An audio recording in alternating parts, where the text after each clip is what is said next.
Hola amigos, martes 19 de septiembre de 2023, estamos en Madrid a las 19:43, es decir, a las 7:43 p.m. Y vamos a grabar el video número 12, si no me equivoco, de la serie Siglo XIX Largo. Y dentro de esa serie el tercer video acerca de España, en el contexto del siglo de las revoluciones, como lo fue el siglo XIX. Bueno, hablemos un poco de la España josefina, es decir, de José I y los afrancesados. Por favor, suscríbanse al canal y denle a la campanita para que se enteren cuando yo haya colgado un nuevo video. Se los agradezco, gracias. Bueno, hay un libro de Artola llamado La España de Fernando VII, que seguramente muchos de ustedes conocen, que no se consigue. Es un libro, yo diría, fundamental, pero se encuentra, no lo han vuelto a imprimir, o sea, hace mucho que no lo imprimen de nuevo. Quizás se puede encontrar usado en alguna librería de viejo, en algunas bibliotecas está. Yo creo que es un libro que todavía tiene vigencia y mucha y debería reimprimirse. Bueno, en este libro Artola habla del término afrancesado y le da dos significados distintos. Por un lado, dice él, lo utilizamos para designar no a las gentes más o menos influidas por las ideas de la Ilustración y la Enciclopedia, sino a quienes con ocasión de la dominación francesa ocuparon cargos, juraron fidelidad al monarca, un monarca que la mayoría del país califica de intruso, o colaboraron con los ocupantes con fines diversos. Primera acepción de afrancesados, pero más tarde ese término, afrancesados, adquirió el sentido de imitador de lo francés y sirvió para atacar a los propios liberales por parte de absolutistas y conservadores.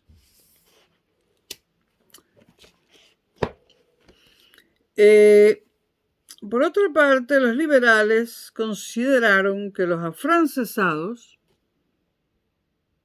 eran políticamente atrasados e infieles, por no decir traidores, al incipiente Estado nacional. Perdón.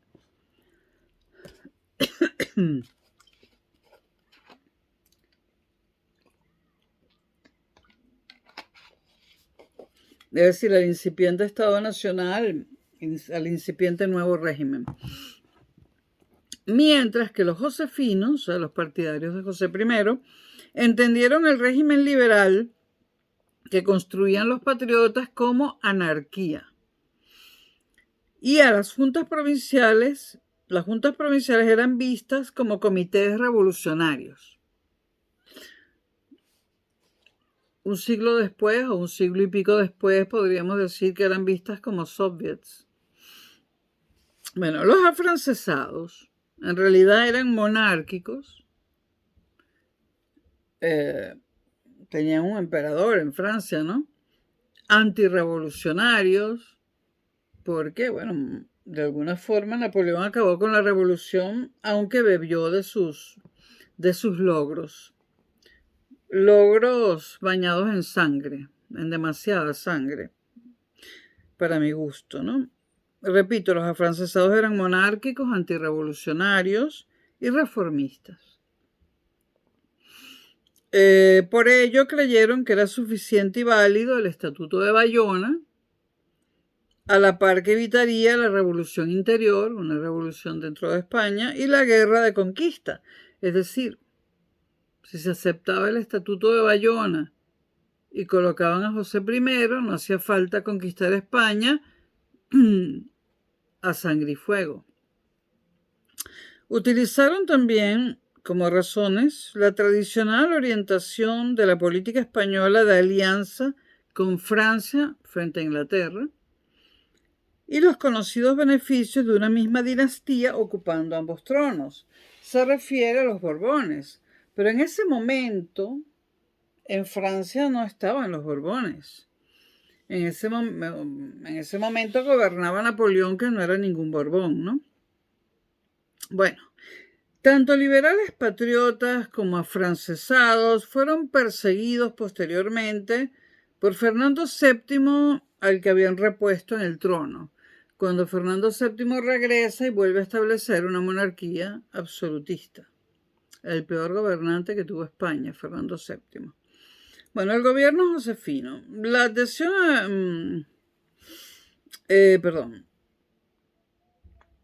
Napoleón pretendía la adhesión a Francia de las provincias al norte del Ebro, como sabemos, de sobra. Y para el rey José no fue fácil su situación, por un lado entre los españoles y por otro lado con su hermano Napoleón. Su gobierno, que duró 5 años, tuvo 4 épocas, con intermedios que su hermano mismo le impuso, es decir, todo lo decidía Napoleón.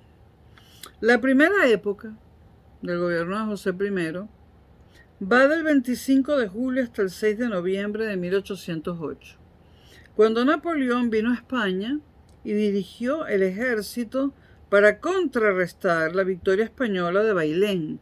Esa victoria española en Bailén tenía traumatizado a Napoleón Bonaparte.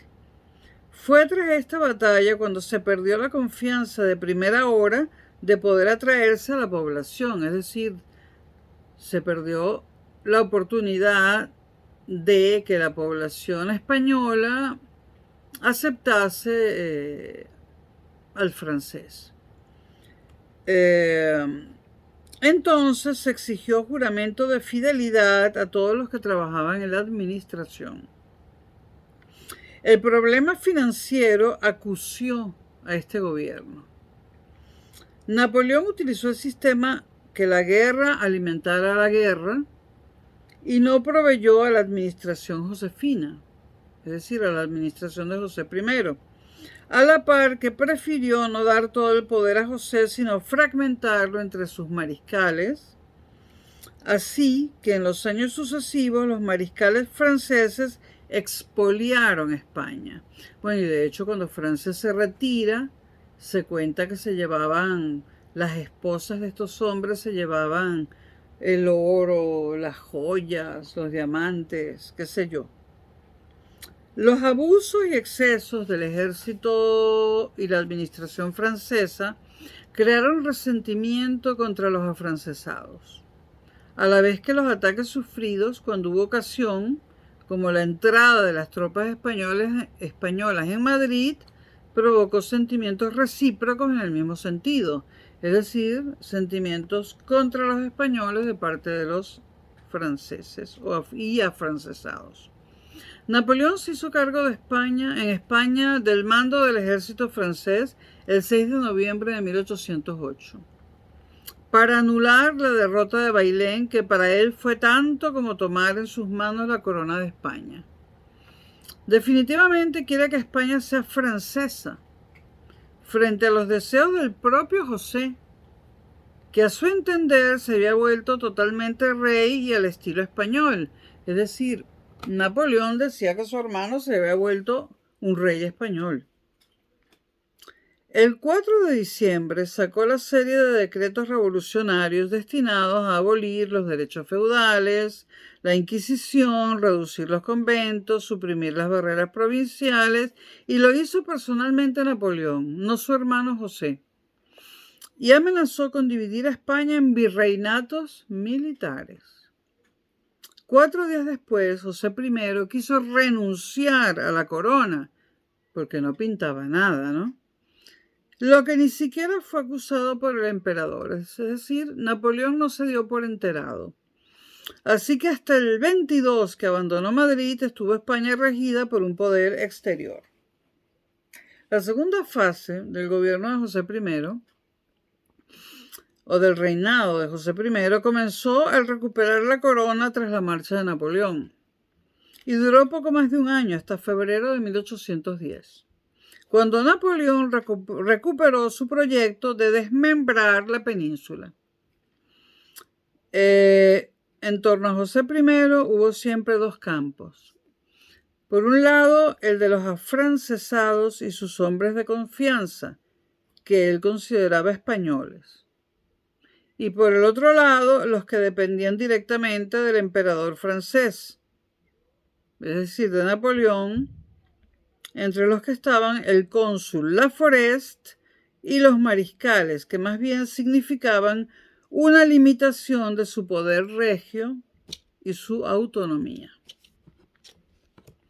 El 6 de febrero de 1809 intentó poner orden en su zona y nombró jefes para cada una de las comisarías en que la dividió. También intentó negociar la rendición de los patriotas, pero la Junta Central solo admitió la restitución de Fernando VII y apeló a la voluntad nacional.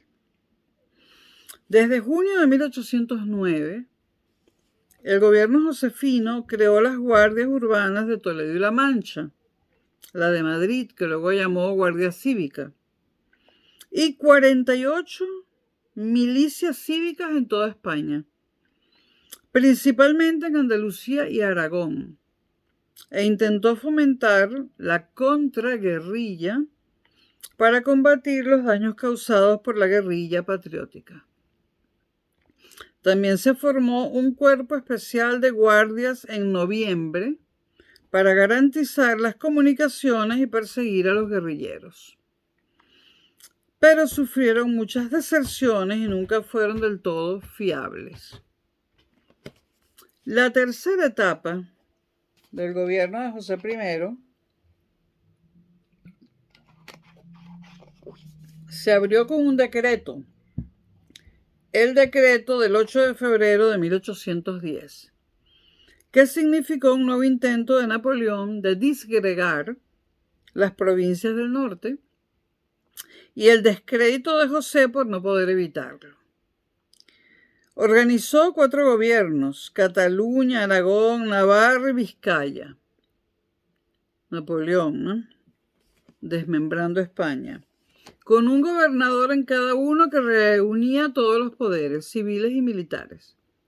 Había que sufragar la guerra y meter todos los fondos recaudados en la caja del ejército con ese fin.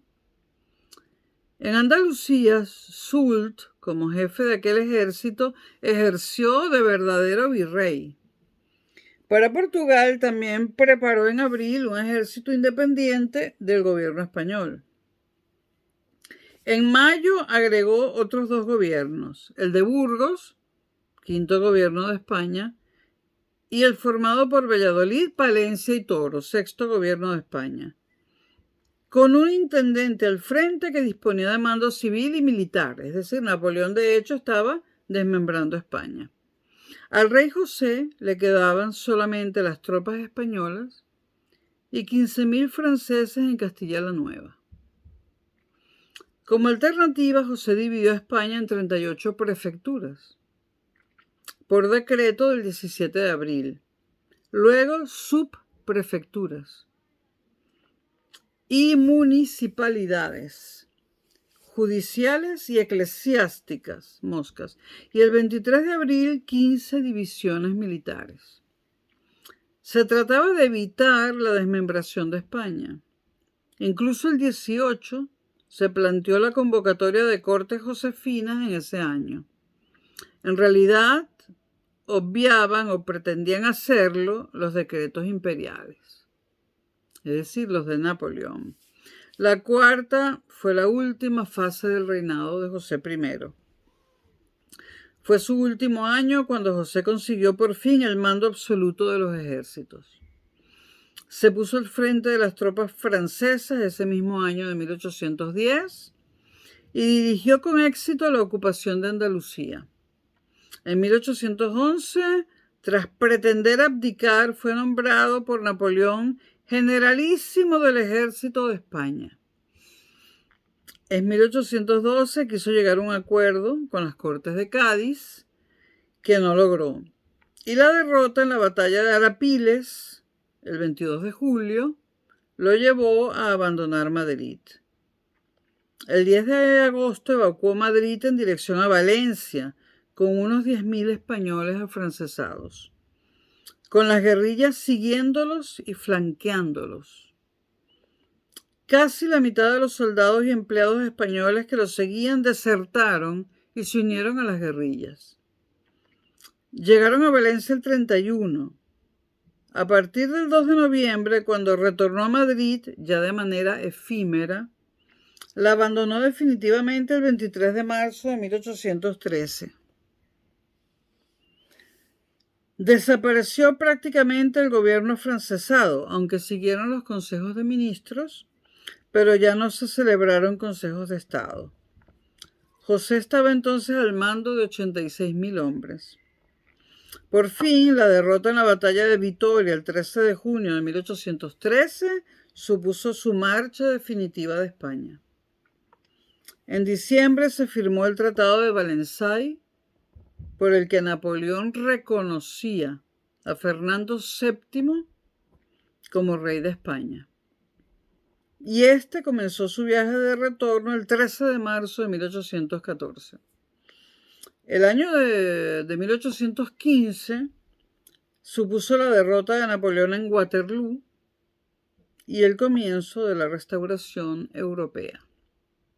Veamos las reformas josefinas que se hicieron durante el gobierno de José I. La España josefina fue regida, ya lo dijimos, por el Estatuto de Bayona, o Acta Constitucional de la España. Fue elaborado entre el 15 y el 30 de junio de 1808. Se aprobó el 8 de julio fuera del territorio nacional, tras la convocatoria de una asamblea de notables en Bayona para darle algún viso de legitimidad, aunque solo pudieron deliberar sobre su contenido. Se organizó una monarquía hereditaria, donde el rey es el centro del poder, recogiendo derechos ciudadanos. Se mantenían las cortes estamentales, es decir, las de la Edad Moderna, pero se creaba el Senado, sin iniciativa legal. Se mantenía también el Consejo de Estado. La tendencia de este sistema constitucional era muy moderada, pero se introducían nuevos principios, como la independencia del Poder Judicial, aunque no puede hablarse de división de poderes. Ahora, toda esta labor de José I fue ineficaz por su falta de aplicación. Esto nunca se pudo aplicar, en gran medida porque Napoleón no lo permitió. Los decretos de diciembre de 1808, sin mayor aplicación como el resto, abolieron los derechos feudales y esto no se llegó a desarrollar. Abolieron también el Tribunal de la Inquisición, redujeron el número de conventos a una tercera parte, fomentaron la exclaustración y aprovechando los bienes para las necesidades del Estado, suprimieron las aduanas y los registros entre provincias, dejando solo las fronteras nacionales. El 9 de junio de 1809 se decretó la extinción de la deuda pública y asociado a ella la venta de bienes nacionales en pública subasta por los apremios de Hacienda. En octubre se ordenó el establecimiento de liceos, fijando el cuadro de profesores. Más tarde se ordenó crear casas de educación para niñas, escuela de agricultura y conservatorio de artes. En 1811, es que las moscas, en 1811 nunca había habido aquí en la sala moscas. Se creó la Junta Consultiva de Instrucción Pública. Pretendió adaptar el Código Napoleónico para unificar la legislación española, pero no se llegó a modificar el régimen civil. Se abolieron las penas infamantes.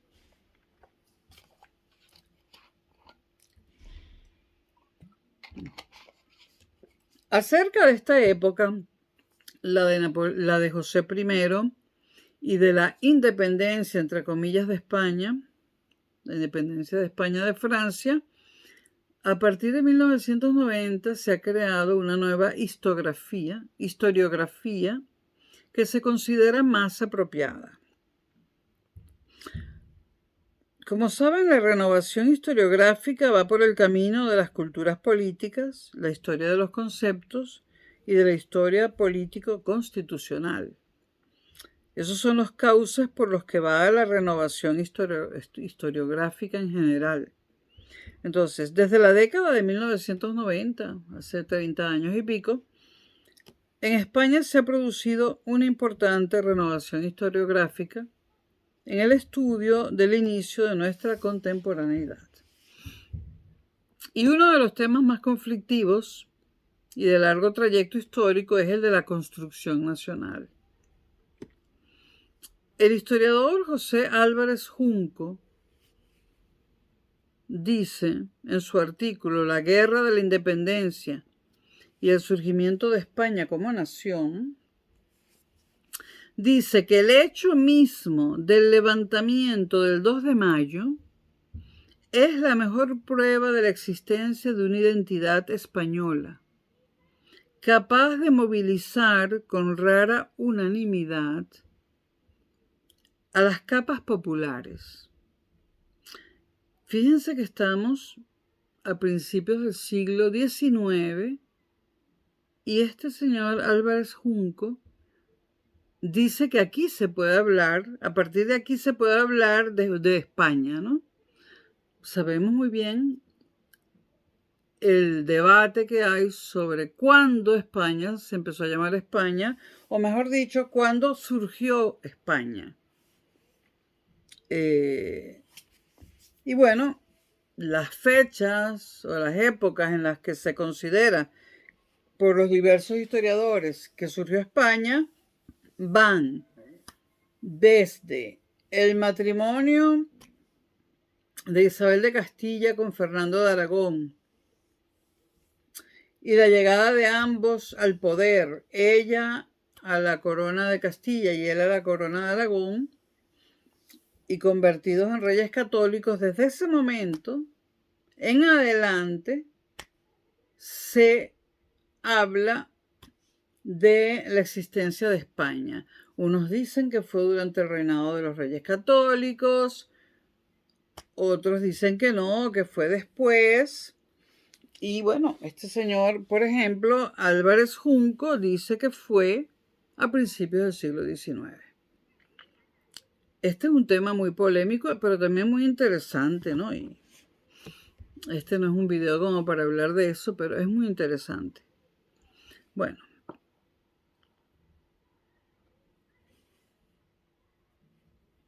Repito, Álvarez Junco, en su artículo La guerra de la independencia y el surgimiento de España como nación, es un artículo del 2009, incluido en la revista Claves de la Razón Práctica, el número 192, dice, y lo repito, el hecho mismo del levantamiento del 2 de mayo es la mejor prueba de la existencia de una identidad española, es decir, de la existencia de España, capaz de movilizar con rara unanimidad porque fue quizás la primera vez en que todos los españoles se pusieron de acuerdo en algo, o muchos se pusieron de acuerdo en algo. Capaz de movilizar con rara unanimidad a las capas populares. Se discute también el carácter y el nombre mismo de la guerra de independencia y de la revolución sobrevenida. Álvarez Junco duda de que el término guerra de independencia sea correcto, aplicado a los acontecimientos españoles entre 1808 y 1814. Sí, es como exagerado lo de guerra de independencia, a mí tampoco me parece, ¿no? Alega el Tratado de Fontainebleau, del que hablamos en el video número 10, por el cual se garantizaba explícitamente la integridad del territorio español, incluidas las colonias americanas, y se desvinculaba de cualquier monarquía exterior También cita el decreto por el que Napoleón nombró a su hermano rey de España, su hermano José, y que en su primera cláusula garantizaba la independencia e integridad de sus estados, como quedó ratificado también por el Estatuto de Bayona. Habría sido no más que un cambio de dinastía, apunta. Un cambio de dinastía, no una guerra de independencia, un cambio de dinastía. Y luego una guerra internacional entre las dos grandes potencias del momento, que eran Inglaterra y Francia. Claro que a esta observación le falta el dato de la percepción de los españoles de la época, de los españoles de entonces, en el sentido de que ese cambio de dinastía, que otras veces había sucedido, en esta ocasión era impuesto por una potencia extranjera, y esa potencia era Francia. Además, una potencia extranjera revolucionaria, que intentaba exportar las novedades del siglo independientemente de la tradición del lugar en el que actuaba. Es decir, quería importar su revolución a un país que tenía otro pasado histórico muy diferente al de Francia, o a una zona. En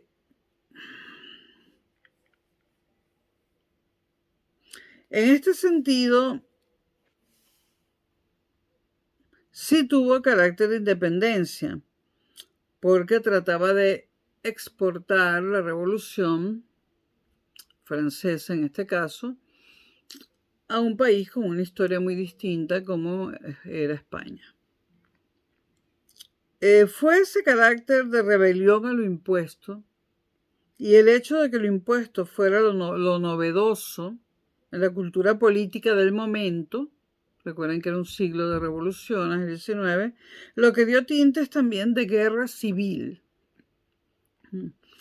Como dijo el propio Jovellanos,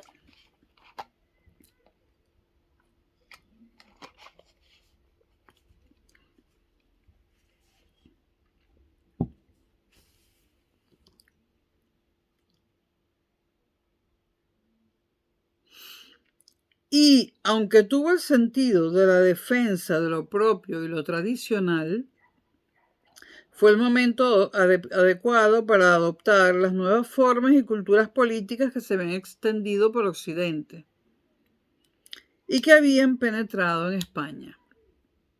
Fue el momento para la revolución, para cambiar radicalmente el modo de gobierno, sociedad y economía del antiguo régimen, que fue lo que se materializó en la Constitución de 1812.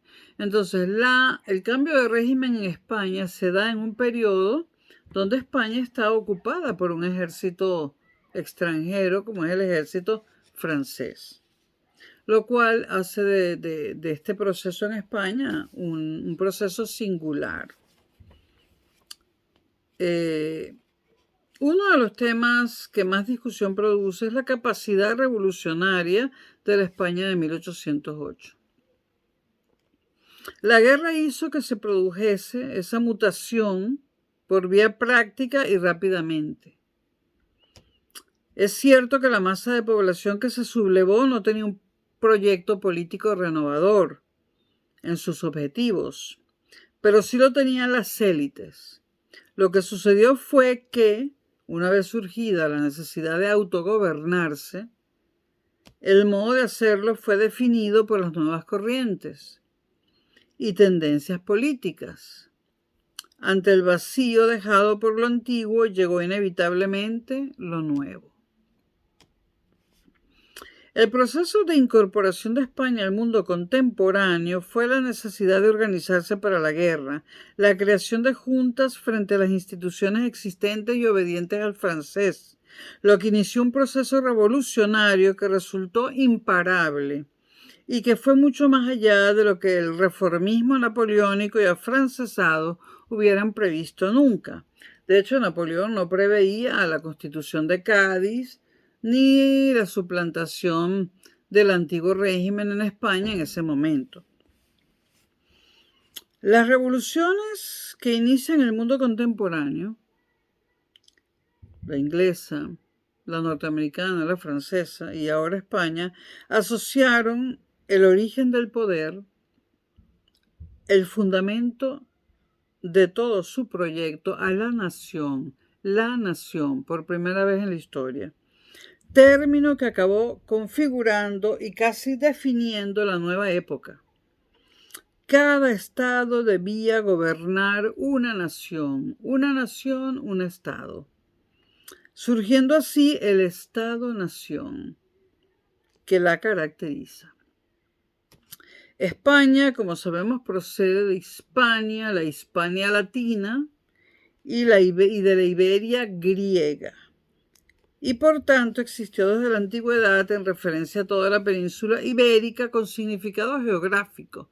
Es decir, España es una unidad geográfica, España y Portugal son una unidad geográfica indiscutible desde siempre.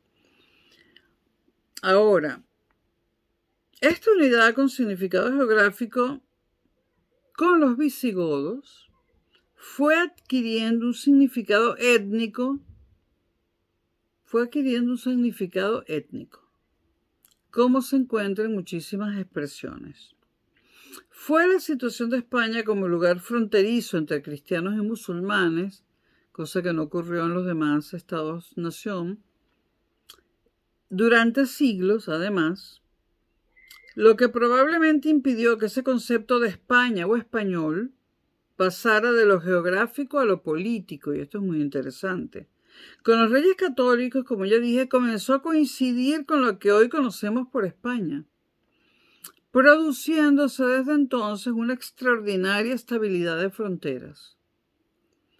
Se equiparaba así en cuanto a identidad política a las viejas naciones, que decían los teóricos de la época, como Francia, Rusia o Inglaterra, con el añadido de que durante la Edad Moderna, además, España fue el imperio más grande de Occidente.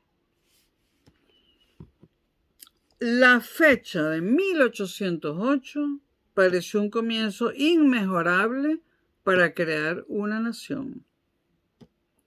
Los doceañistas, como los llaman, fueron conscientes de la fuerza simbólica de ese momento mítico, fundacional. Por eso se estableció muy pronto el 2 de mayo como fiesta nacional. Oficialmente por decreto de las Cortes el 2 de mayo de 1811, anticipándose históricamente al resto de países. Se erigieron monumentos a los mártires de aquella sublevación.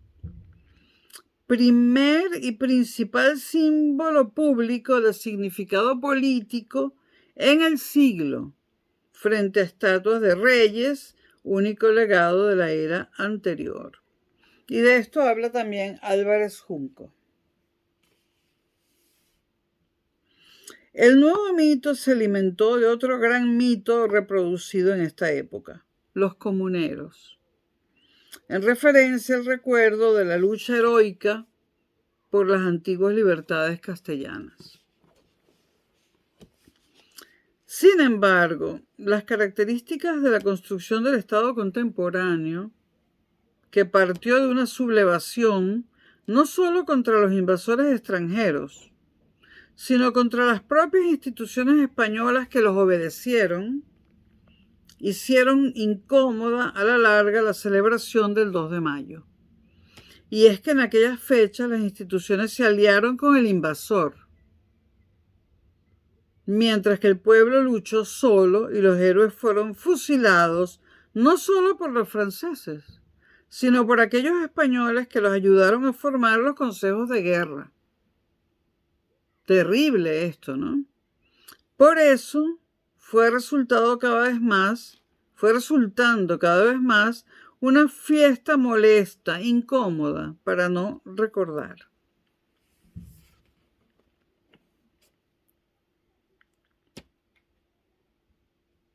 El 2 de mayo, día de la sublevación, y el 3 de mayo, día del fusilamiento de los sublevados. Ambos cuadros pintados por Goya están en el Prado. Cabe comentar que Goya no estaba en Madrid en ese momento, así que no lo vio, y los pintó años después en base a lo que le contaron. La nación y sus representaciones. El patriotismo pasó a ocupar el lugar de la clásica virtud cívica, del bien común. En el mundo liberal, donde lo que predomina es el interés individual, la nación quedó como único referente colectivo. Es ya lugar común colocar el decreto del 24 de septiembre como el fundacional de la nación española, protagonista de la escena política. Cito, los diputados que componen este Congreso y que representan la nación española se declaran legítimamente constituidos en Cortes Generales y Extraordinarias y que reside en ellas la soberanía nacional. Cierto es que cuando se institucionalizó el poder de la nación, cuyo consentimiento se estableció como imprescindible, y así tras reconocer, proclamar y jurar de nuevo por su único y legítimo rey, al señor don Fernando VII de Borbón, declararon nula, de ningún valor ni efecto, la cesión de la corona que se dice hecha a favor de Napoleón. No solo por la violencia que intervino en aquellos actos injustos e ilegales, sino, dijeron, principalmente por faltarles el consentimiento de la nación. Es decir, los franceses no tuvieron el consentimiento de la nación, es decir, no tuvieron el consentimiento de los españoles.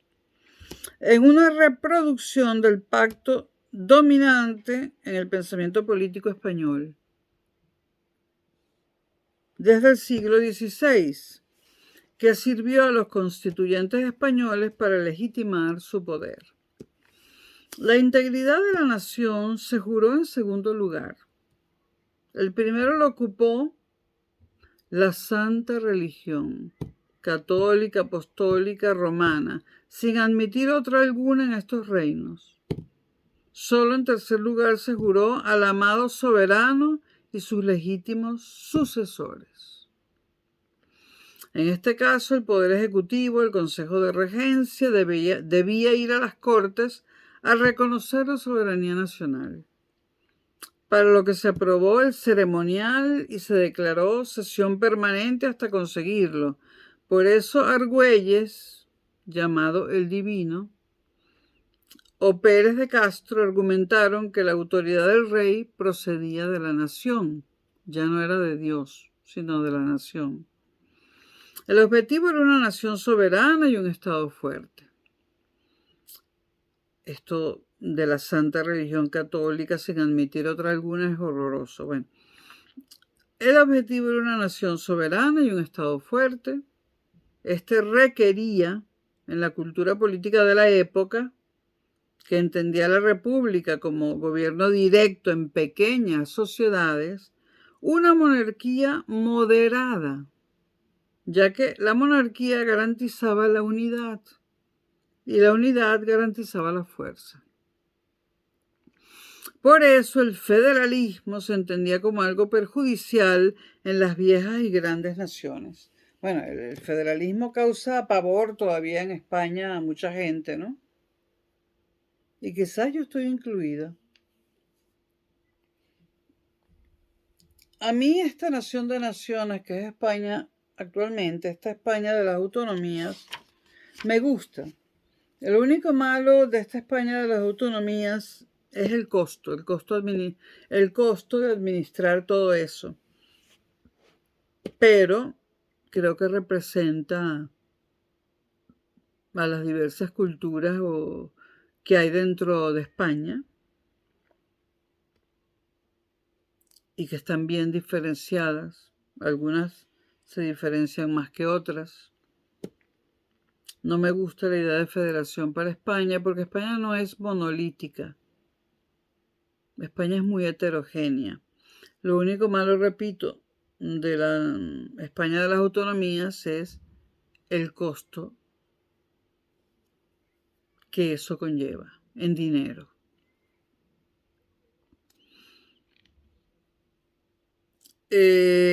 Repito, el federalismo, estamos hablando de principios del 19, se entendía como algo perjudicial en las viejas y grandes naciones.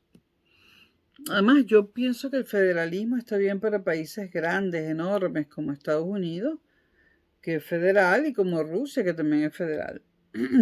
No sé si México lo es, pero o para una cosa como la Unión Europea, cosa entre comillas. Para España no me gusta, pero bueno. Por eso el federalismo, repito, se entendía como algo perjudicial en las viejas y grandes naciones. No así en esas pequeñas sociedades republicanas que lo utilizaban para unirse y fortalecerse, como era el caso de las 13 colonias. Las 13 colonias de las cuales nacieron los Estados Unidos. Y se evitaba que cualquier propuesta se confundiera con él, con el federalismo. No fue fácil adaptar la monarquía a la práctica política. La teoría aceptada desde Locke y divulgada por él, por el continente, porque Locke era inglés, y divulgada por el continente europeo, por los ilustrados, especialmente Montesquieu, parecía clara. Había que dividir el poder, que había sido de uno solo, y limitar al rey a uno de los poderes, el ejecutivo. Eso es lo que trataron de hacer las revoluciones liberales en Europa. Y el primer modelo aplicado fue el revolucionario, de asamblea, más tarde corregido con el modelo de la estabilización, el gobierno parlamentario. También surgieron otras naciones. De la mano de los avatares de la península caminaron los acontecimientos que en la América española y portuguesa dieron origen al nacimiento de las naciones latinoamericanas, que veremos a partir del próximo video. En el primer artículo de la Constitución Gaditana, es decir, de la PEPA, se lee: la nación española es la reunión. Repito, la nación española es la reunión de los españoles de ambos hemisferios. Y hasta aquí lo dejo por ahora. Y en el próximo video vamos a ver de colonias a naciones, Iberoamérica y la construcción de los nuevos estados. Gracias por haberme escuchado. Suscríbanse a mi canal, por favor, si quieren, y denle a la campanita para que se enteren cuando cuelgue un video nuevo. Gracias.